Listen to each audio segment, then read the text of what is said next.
सप्तसङ्गानां रसानां छन्दसामपि मङ्गलानां च कर्तारो वन्दे वाणीविनायको नारायणं नमस्कृत्य नरं चैव नरोत्तमं देवीं सरस्वतीं व्यासं ततो जयमुदीरयेत्।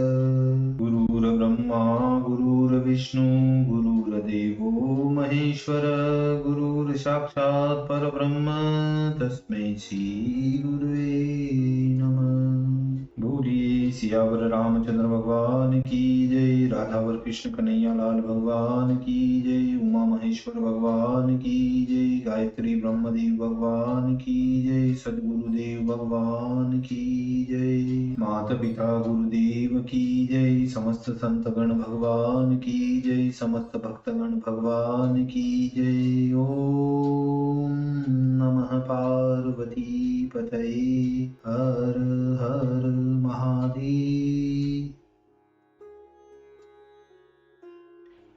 तो मित्रों और आप सभी श्रीमद् भागवत कथा की श्रेष्ठ रसिक जनों श्रोतागणों, अब तक हमने श्रीमद् भागवत कथा की कथा को नियमित रूप से क्रमबद्ध रूप से श्रवण करते आ रहे हैं, कीर्तन करते आ रहे हैं, भजन करते आ रहे हैं, मनन करते आ रहे हैं। अब हम उसी क्रम में श्रीमद् भागवत कथा की 12वें अध्याय की ओर कथा को अग्रसर करते हैं। आप सभी श्रेष्ठ श्रोतागण रसिक जन भगवान श्री राधा वल्लभ कृष्ण कन्हैया लाल की श्री चरणों में दृढ़ भक्ति रखते हुए कथा का श्रवण करें, कीर्तन करें, मनन करें, भजन करें। बोलिए राधावर कृष्ण कन्हैया लाल भगवान की जय। तो कहते हैं, द्वादश में कुरुवंश की कहूं कथा समझाय, पुनि शिवा कुवंश की कथा कहो सब गाय, कथा कहो सब गाय। श्री सुखदेव जी बोले कि हे राजा परीक्षित, श्री रामचंद्र जी के पुत्र कुश जी के अतिथि नामक जो पुत्र उत्पन्न हुए थे, उनसे निषिद्ध उत्पन्न हुए। निषिद्ध का पुत्र नभ, उनका पुंडरीक और उसका सूत क्षेमधन्वा हुआ। क्षेमधन्वा का पुत्र देवानीक, उसका पुत्र अनीह, अनीह के परियात्र, परियात्र का पुत्र बलस्थल, उसका पुत्र व्रजनाभ हुआ। व्रजनाभ का बेटा सगुन और उसका पुत्र विधृति हुआ। विधृति से हिरण्यनाभ की उत्पत्ति हुई। यह हिरण्यनाभ महर्षि जैमिनी का शिष्य और युगाचार्य था। इसके ही निकट याज्ञवल्क्य ऋषि ने उस आध्यात्म योग को सीखा जिसके सिद्ध होने पर हृदय की गांठ खुल जाती है। इस हिरण्यनाभ का पुत्र पुष्य और पुष्य से ध्रुव संधि की उत्पत्ति हुई। इसका पुत्र सुदर्शन, सुदर्शन का सूत अग्निवर्ण और अग्निवर्ण का पुत्र शीघ्र उत्पन्न हुआ। इस शीघ्र से राजा मरु जन्मे। यह मरु योग में सिद्धि प्राप्त करके कलाप नामक ग्राम में विराजमान हैं। जब ये कलयुग के अंत में सूर्य वंश का नाश होता हुआ देखेंगे, तब ये अपने वंश को फिर उत्पन्न करेंगे। देखिए, यहाँ एक शंका आती है कि त्रिलोकी में जो प्राणी जन्म लेता है उसको काल खा लेता है, परंतु राजा मरु को काल ने क्यों नहीं खाया?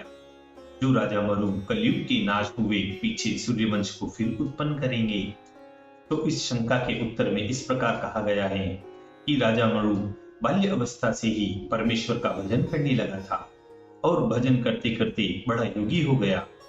और योगियों को काल किसी प्रकार नहीं खा सकता, क्योंकि काल तो योगियों का रूप देखकर डरता है। इसलिए राजा मरु को काल ने नहीं खाया। इस प्रकार इस शंका का निवारण होता है। तो अब आगे कथा में कहते हैं कि इन मरु के पुत्र प्रसुश्रुत हुए। उनका पुत्र संधि, उनका पुत्र अमरषण, अमरषण का पुत्र सहस्वान और सहस्वान के विश्वबाहु हुआ। विश्वबाहु के प्रसेनजीत, प्रसेनजीत से तक्षक, तक्षक से यूत, यूत के बृहद्वल उत्पन्न हुआ। इस बृहद्वल का तुम्हारे पिता अभिमन्यु ने संग्राम में संहार किया था। हे परीक्षित, ऊपर कहे हुए राजा इक्ष्वाकु वंश में हो गए हैं। अब उनका वृतांत सुनो जो आगे होने वाले हैं। इसके पीछे बृहद्वल से बृहद्रण नामक पुत्र होगा। उसका पुत्र वत्सवृद्ध, इस वत्सवृद्ध से प्रतिव्योम उसके भानु, और इस भानु से सेनापति दिवाकर का जन्म होगा। उसका सहदेव, उसका पुत्र फिर वीर बृहदश्व, और उसका पुत्र भानुमान होगा। इस भानुमान का पुत्र प्रतीकाश्व उससे सुप्रतीक जन्म ग्रहण करेंगे। उसके मरुदेव उसके सुनक्षत्र, और सुनक्षत्र से पुष्कर नामक पुत्र उत्पन्न होगा।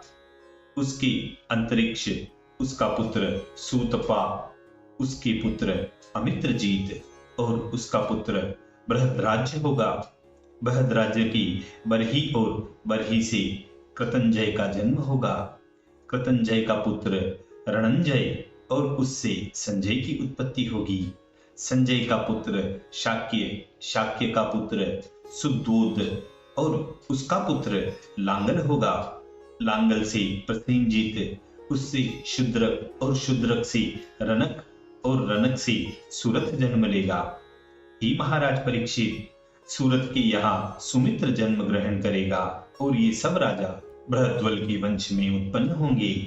हे राजन, इक्ष्वाकु के वंश में सुमित्र तक ये सब राजा होंगे, और सबसे पीछे सुमित्र के राजा होने पर कलयुग में यह वंश ध्वंस हो जाएगा।